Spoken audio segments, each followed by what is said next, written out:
Hello, my name is Sam Cusimano, and welcome to Electricity for Progress. Today, we will be looking at a few human interface devices. I've recently been using an ergonomic mouse with my computer. You can get some very high-priced objects, and you can get these for pretty cheap from brands like Anker, and they're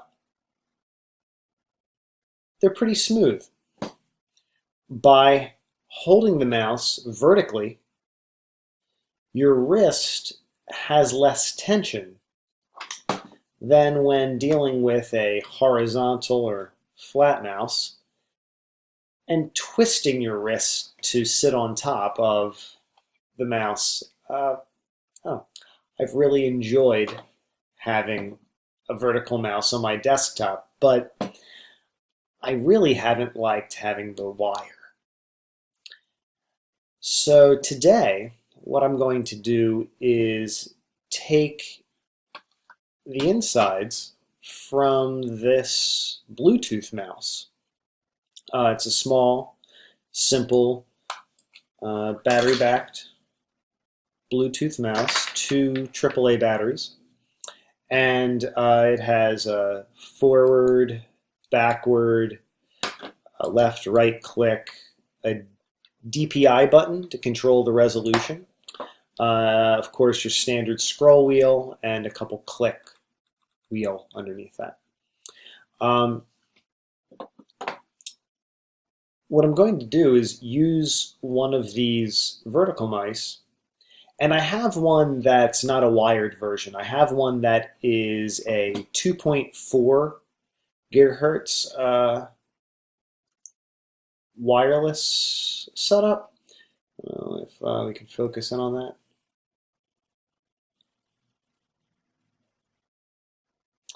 Oh well. These 2.4 modules are pretty good, but they take up a USB port, and I was hoping to avoid that on my machine.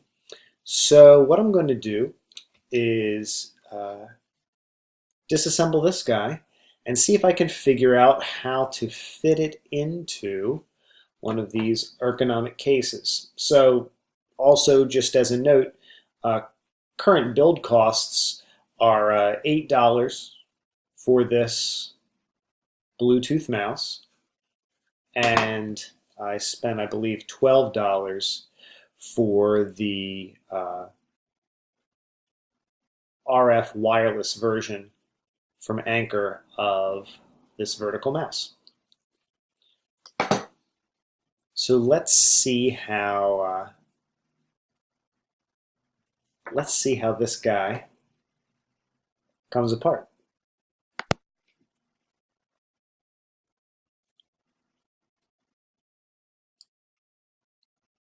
It's hard to find any screws which are evident on the bottom of this mouse. Likely, they're hidden underneath the little footy pads.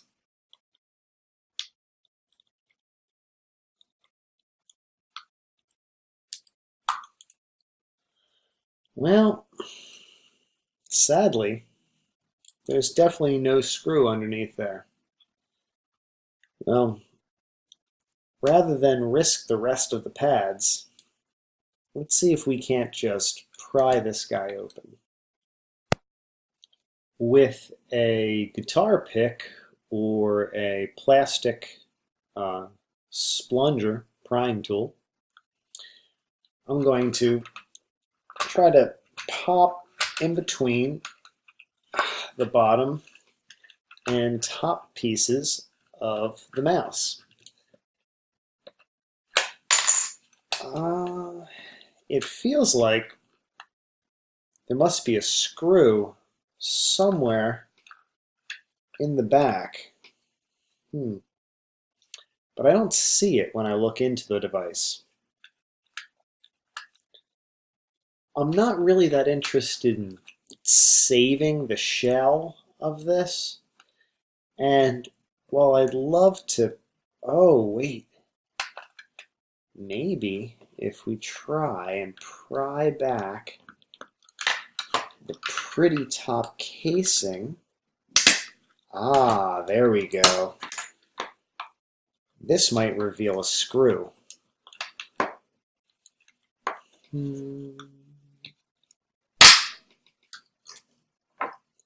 Well, now that we've pulled off the top, it does not really reveal any screws.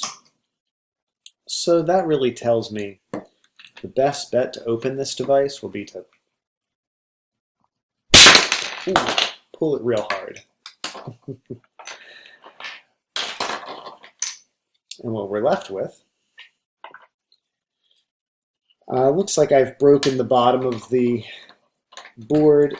There was a screw. It appears obvious now. Everything, of course, is easy to see in retrospect. Underneath this QC pass sticker, yes, there it is. That's the screw that was holding the back of the mouse together. But no matter.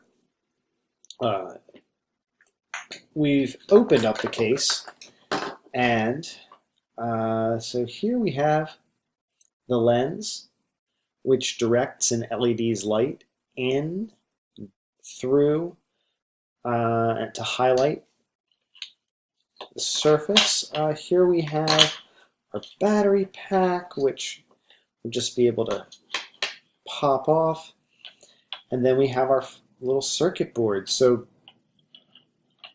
you can see here is the Bluetooth chip, and this is a jagged line is the Bluetooth antenna. The mouse has the right and then left click buttons. This is going to be forward and backward. Right here, kind of tucked underneath the wheel, is the DPI button, which adjusts the sensitivity. And then over here we have the encoder and the button, right, for the wheel, the click wheel. So looking on the bottom here, let's see if we can zoom in.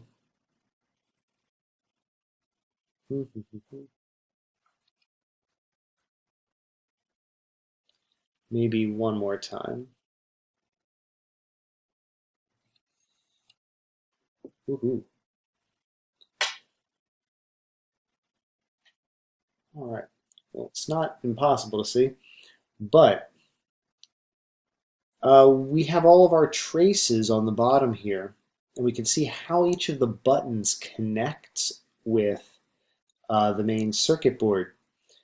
It looks like each of our buttons is connected to a point and then to ground. So this big dark green plane is all copper trace, which is for the ground. And then you can see over here, this is the right-hand mouse click button. The button goes between this trace here and ground. All right. There's a power button, on and off, and we'll probably want to integrate this on-off switch into our final mouse to be able to turn the entire system off. And hopefully this board will be small enough to fit in, let me zoom back out, to fit inside of the ergonomic shell. So let's just bring over that shell one more time, and if I place the circuit board kind of on the base, yeah, it looks like that's gonna fit inside there. All right. So next step is going to be cut apart the battery case here. Remove out this wheel, which we don't need. And we're going to need to solder on some wires. We're going to want to attach a wire, one to the ground plane, and then one to each of the button triggers. in order to run this out to the buttons that are going to be on the outside of our ergonomic mouse.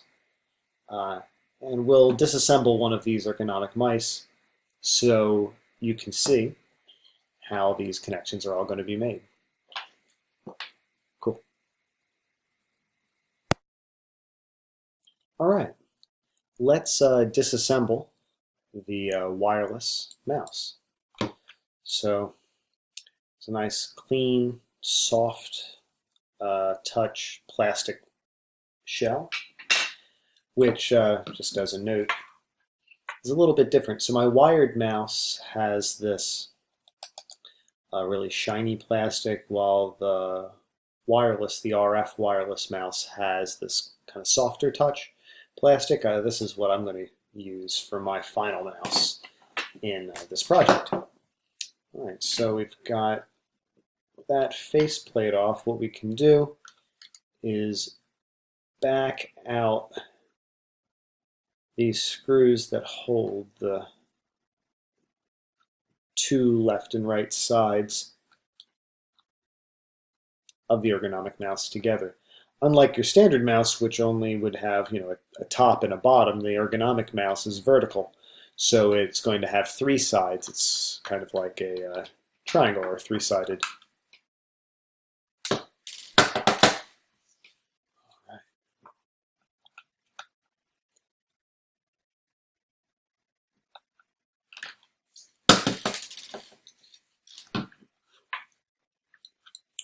All right, so as I was saying with the, well, here, let's get rid of all the batteries that are in here.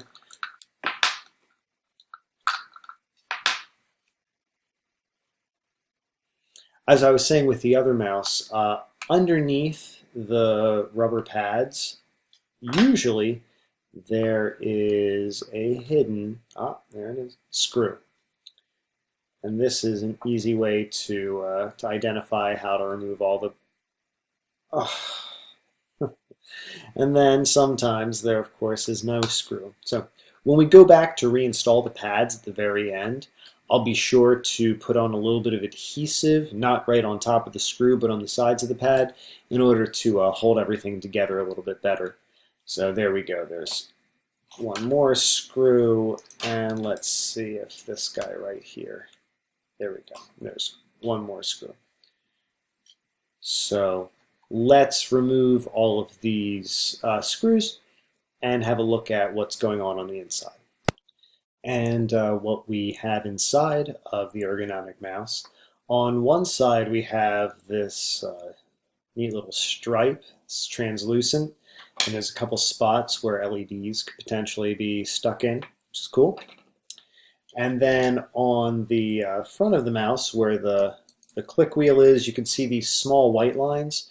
Those are the actual micro switch buttons to control the left and the right mouse button. And then we have over here the the DPI button, which is on top. And you can see the little tiny red actuators on those switches. And then this is the forward and backward control. So what we're going to do is take this all apart and attach some new wires as a header to each of the buttons and the wheel mouse, the wheel on the mouse. And what we'll try to do is fit this circuit board inside of the ergonomic mouse body. Now, I have a feeling that the orientation of the actual mouse, laser mouse read head isn't going to work out perfectly. And I think what we're going to have to do is potentially remove the integrated circuit for the mouse head and glue it on to the lens and mount that inside the body with some wires. So I will switch down to the lab and we'll check out how this looks underneath a new lens.